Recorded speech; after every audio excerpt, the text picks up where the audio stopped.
Hey friends, இந்த வீடியோவில் நம்ம எதை பற்றி பார்க்க போகிறோம்னா இபி கனெக்ஷன் தொடர்பான 2 முக்கியமான அப்டேட் பற்றின தகவல் தாங்க இந்த வீடியோவில் நம்ம பார்க்க போகிறோம். ஸோ பொதுமக்களாகிய நம்ம கண்டிப்பாக அந்த தகவலை எல்லாரும் தெரிஞ்சுக்கணும். அண்ட் முடிஞ்ச அளவுக்கு இந்த இன்ஃபர்மேஷன் நீங்கள் நிறைய பேருக்கு ஷேர் பண்ணி விடுங்க. ஸோ நிறைய பேருக்கு இது பயனுள்ளதாக இருக்கலாம்.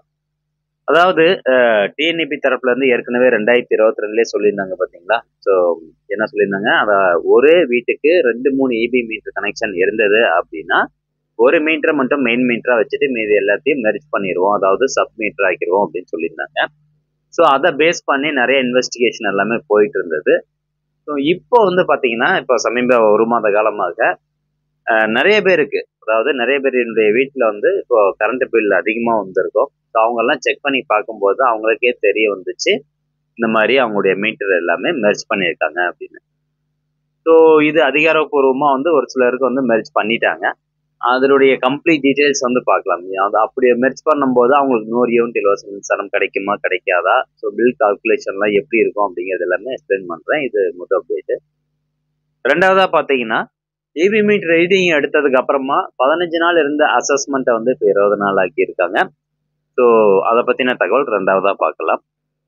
முதலாவதாக நம்ம பார்க்க வேண்டியது என்ன அப்படின்னு கேட்டிங்கன்னா, அந்த மெர்ஜ் பண்ணப்பட்ட மீட்டர்ஸ். அதாவது கடந்த 2022 செப்டம்பர் 9ஆம் தேதி தமிழ்நாடு எலக்ட்ரிசிட்டி ரெகுலேட்டரி கமிஷன் சார்பில் இருந்து ஒரு ஆர்டர் ஒன்று இஷ்யூ பண்ணுறாங்க. என்ன சொல்கிறாங்க, இந்த மாதிரி ரெசிடென்சியல் பில்டிங்ஸில் வந்து ஒரே ஃபேமிலி தான் தங்கியிருக்கிறாங்க, ஆனால் 2-3 இபி கனெக்ஷன் வாங்கி வச்சுருக்காங்க அப்படின்னா அது எல்லாத்தையும் இன்ஸ்பெக்ஷன் பண்ணி ஒரே மீட்டராக வந்து கன்சிடர் பண்ணணும், கம்பைன் பண்ணணும் அப்படின்னு சொல்லி ஒரு ஆர்டர் ஒன்று செப்டம்பர் 9, 2022 பாஸ் பண்ணுறாங்க.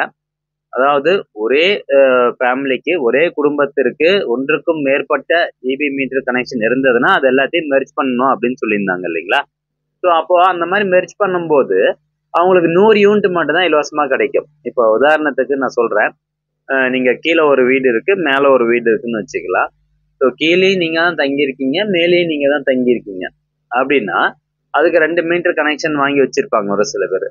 அப்படி வாங்கி வைக்கும் போது கீழே இருக்கக்கூடிய வீட்டுக்கும் 100 யூனிட் இலவச மின்சாரம் கிடைக்கும், மேலே இருக்க வீட்டுக்கும் 100 யூனிட் இலவச மின்சாரம் கிடைச்சிட்டு இருந்தது.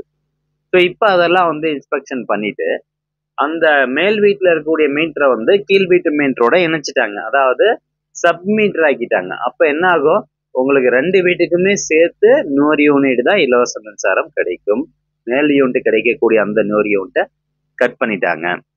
அப்போ இதை எதை பேஸ் பண்ணி இவங்க இந்த மாதிரி வந்து மெர்ஜ் பண்றாங்க அப்படின்னு கேட்டிங்கன்னா, இப்போ கீழே இருக்கக்கூடிய வீட்டில் உங்களுக்கு கிச்சன் எல்லாமே இருக்குது, கிச்சன் இருக்குது, ஒரு பெட்ரூமு, ஒரு ஹாலு, இதெல்லாம் வந்து இருக்குது.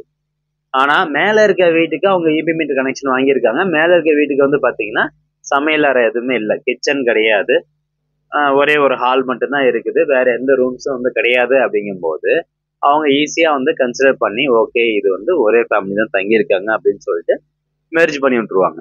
ஸோ இது ஒன்று. ரெண்டாவதாக வந்து பார்த்தீங்கன்னா, இப்போ 2 வீடு இருக்குது இல்லை 3 வீடு இருக்குன்னா 3 வீட்டுக்கும் சொத்து வரி கட்டியிருக்கணும். ப்ராப்பர்ட்டி டேக்ஸ் ரொம்ப முக்கியம், ஏற்கனவே நம்ம பல வீடியோக்குள்ள சொல்லியிருக்கோம். இந்த சொத்து வரி கட்டியிருக்கும் போது அந்த சொத்து வரியில யார் அந்த சொத்தினுடைய உரிமையாளர் அப்படிங்கிறத போட்டு அது சம்மந்தமாக தான் நீங்கள் வரி வந்து கட்டுவீங்க இல்லைங்களா.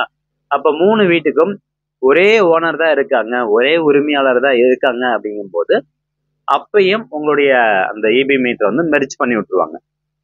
அதாவது ஒரு மீட்டர் மட்டும் மெயினாக வச்சுட்டு மீதி இருக்கக்கூடிய மீட்டரை வந்து மெயின் மீட்டர் கூட சப் மீட்டர் ஆக்கிடுறாங்க.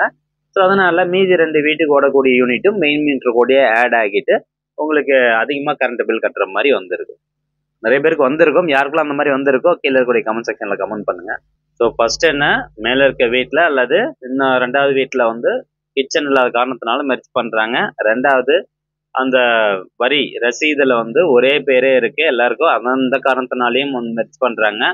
அண்ட் 3வது வந்து பாத்தீங்கன்னா, இப்போ 4-5 வீடு இருக்குது, ஒரு 7-8 வீடு வச்சிருக்கிறாங்க, அதில் வந்து ஒரு 2 மீட்டரு ஓனரே யூஸ் பண்றாங்க, மீதி ஒரு 8 மீட்டர் வந்து பாத்தீங்கன்னா வாடகைக்கு விட்டுருக்காங்க. அந்த வீட்டை வந்து வாடகைக்கு விட்டுருக்காங்க அப்படின்னா அந்த 2 வீட்டுக்கு வந்து ஓனரே யூஸ் பண்றாங்க பாத்தீங்களா, அதை வந்து காமன் மீட்டர் ஆக்கிடுவாங்க. அதில் ஒரு மீட்டரை வந்து காமன் மீட்டர் ஆக்கிடுவாங்க. ஒன்று மெர்ஜ் பண்ணுவாங்க, அப்படி இல்லைன்னா காமன் மீட்டர் ஆக்கிடுவாங்க. காமன் மீட்டர் ஆக்கிட்டாங்கன்னா என்ன சிக்கல், ஏன்னா ஒரு யூனிட்டுக்கு 8 ரூபா 55 பைசா சார்ஜ் பண்ணுவாங்க. ஸோ இந்த மாதிரியும் பார்த்தீங்கன்னா ஒரு சில இடங்கள்ல நடந்திருக்குது. அப்போ இதை தவிர்க்கிறதுக்கு நம்ம என்ன பண்ணணும் அப்படின்னு கேட்டீங்கன்னா, ஃபர்ஸ்ட் எல்லார் வீட்லயும், அதாவது நீங்க ஒரு 3 வீடு வச்சிருக்கீங்க. அதுல ஒரு வீட்டுல நீங்க இருக்கீங்க.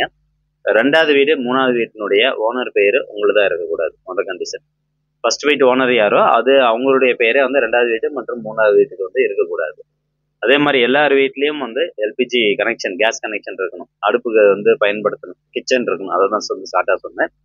கிச்சன் இருக்கணும். அப்படி இல்லைனாலும் அந்த வீடு வந்து ஓனர் தான் யூஸ் பண்றாங்க அப்படின்னு கன்சிடர் பண்ணி மெர்ஜ் பண்ணி விட்டுருவாங்க. இப்போ வாடகைக்கு இருக்காங்க அப்படின்னா வாடகைக்கு இருப்பாங்க பார்த்தீங்களா, ஸோ அவங்களுக்கு வந்து ரேஷன் கார்டு இருக்கணும். ரேஷன் கார்டு இல்லாத பட்சத்துக்கு நீங்கள் அந்த எல்பிஜி கனெக்ஷன் அதை வந்து காமிச்சிக்கலாம். அதாவது 3 வீடு இருக்குன்னா ஒரு வீடு ஓனரு, மீது 2 வீடு வாடகைக்கு விட்டுருக்கணும். வாடகைக்கு இல்லைனாலும், ஏன்னா எல்லா வீட்டுக்கும் வந்து வாடகைக்கு வந்திருக்க மாட்டாங்க இல்லைங்களா, ஸோ வாடகைக்கு இல்லைனாலும் அந்த வீட்டில் கிச்சன் இருக்கணும். ஸோ அந்த மாதிரி இருந்தது அப்படின்னா உங்களுக்கு மெர்ஜ் பண்ண மாட்டாங்க. அதே மாதிரி முக்கியமாக சொத்து வரி ரசீதுல தனித்தனி பேர் வந்து இருக்கணும். ஸோ இதுதான் வந்து டிஎன்இபி தரப்புல இருந்து சொல்லப்படுது. ஸோ அடுத்ததான் அந்த பில் கால்குலேஷன்ல ஒரு எக்ஸாம்பிள் சொல்றேன். அதாவது இப்போ 2 வீடு இருக்குது. 2 வீடுமே அந்த ஹவுஸ் ஓனர் தான் வந்து யூஸ் பண்றாங்க. ஸோ ஃபர்ஸ்ட் வீட்டுக்கு ஒரு 300 யூனிட் ஓடுது. 2வது வீட்டுக்கு பார்த்தீங்கன்னா 100 யூனிட் தான். அந்த 100 யூனிட் இலவசமா போயிட்டு இருந்தது. பட் இப்போ வந்து என்ன பண்ணிட்டாங்கன்னா 2வது வீட்டோட அந்த மீட்டரை வந்து ஃபர்ஸ்ட் வீட்டோட மெயின் மீட்டர் கூட சப் மீட்டரா மெர்ஜ் பண்ணி விட்டாங்க. ஸோ அந்த மாதிரி அதனால அவர் எவ்வளோ அமௌண்ட் எக்ஸ்ட்ரா பே பண்ணியிருக்காரு அப்படின்னு பாருங்க. ஸோ ஃபர்ஸ்ட் அவர் எவ்வளோ பே பண்ணார் அப்படின்னு சொல்லிடுறேன். 300 யூனிட் வந்து பே பண்ணியிருக்கிறாரு. 2வது வீடு வந்து 100 யூனிட் தான் ஓடுனதுனால உங்களுக்கு ஃப்ரீ ஆயிடுச்சு. ஸோ 705 ரூபா தான் ஃபர்ஸ்ட் பே பண்ணியிருக்கிறாரு. பட் இப்போ மெர்ஜ் பண்ணிட்டாங்க இல்லைங்களா, அப்போ 2வது வீட்டோட அந்த 100 யூனிட் ஃபர்ஸ்ட் வீட்லயே வந்து ஆட் ஆயிருச்சு. அப்போ 400 யூனிட் வந்து அவரு கன்சியூம் பண்றாரு. ஸோ 400 யூனிட்டுக்கு எவ்வளோ வருதுன்னு பாருங்க. 400 யூனிட்டுக்கு 1175 ரூபா, கிட்டத்தட்ட ஒரு 400-500 ரூபா கிட்ட உங்களுக்கு வேரி ஆகுது. இது வந்து 500 யூனிட் ஸ்லாப்லுக்குள்ள இருக்கிறதுனால இந்த மாதிரி இருக்குது. இதுவே வந்து 500 யூனிட் ஸ்லாபை தாண்டிச்சு அப்படின்னா இன்னும் அதிகமாயிரும். நீங்க கால்குலேட் பண்ணி பாருங்க. அண்ட் முக்கியமா 2வது ஒரு தகவல் என்ன அப்படின்னு கேட்டீங்கன்னா, 15 நாட்கள் கணக்கீட்டிற்கு மாற்றாக 30 நாட்கள் கணக்கீட்டு முறை அமல் விளக்கம். அதாவது இப்போ ரீடிங் எடுக்கிறாங்க, ஒரு 5ஆம் தேதி ரீடிங் எடுக்கிறாங்க அப்படின்னா அடுத்த ஒரு 5 நாள் வந்து கால அவகாசம் கொடுப்பாங்க அந்த ரீடிங் பே பண்றதுக்கு.